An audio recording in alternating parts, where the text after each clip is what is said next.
Madrasa-Midrasha, the Arabic and Hebrew cognates, refer to a place of study and a place of learning in both Arabic and Hebrew. The Madrasa-Midrasha Program represents a collaboration between the Center for Islamic Studies and the Center for Jewish Studies. We started recognizing that there are many overlaps, similarities, and differences within Judaism and Islam that really needed further exploration. We have scholarships for students exploring biblical narratives and Quranic narratives. So much of Jewish history took place in the Islamic context, in the Arabic-speaking world. It's quite natural in many ways for Jewish studies to take place in relationship to Islamic studies. I think the GTU is a context in which this can be done in ways that you can't find in other institutions, both because we advance the scholarship, but we also engage the lived experiences, which cannot always be done in other contexts.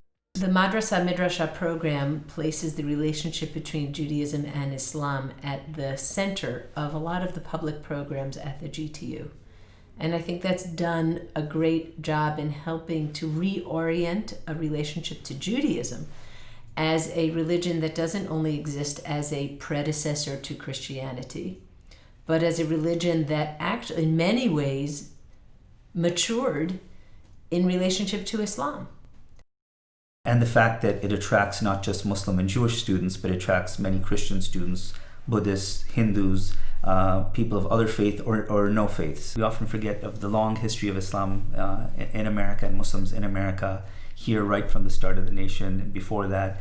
And so we want to explore Islam not just as kind of religion out there, but as an American religion. And part of the conversations that will include is the long and rich history of African American Muslim contributions. Students here at the GTU are not only interested in diving deeply into the study of a particular religion, but are also interested in the interface between that religion and another. We want to be a place where we can have those conversations in a thoughtful way, in a reflective way, and in a way that people feel safe to have those conversations. The program also affords those students an opportunity to examine Jewish history, artifacts, and literature in its Islamic context. I think we live in very critical and challenging times, which require the kind of leadership that the Madrasa-Midrasha Program offers and that the GTU more largely offers to the world. We strive for an education that is also going to, again, not just advance scholarship for the sake of scholarship, but advance social justice, compassion, and empathy for the other as well. That's a really important part of our program, but also a larger part of what GTU is striving to do.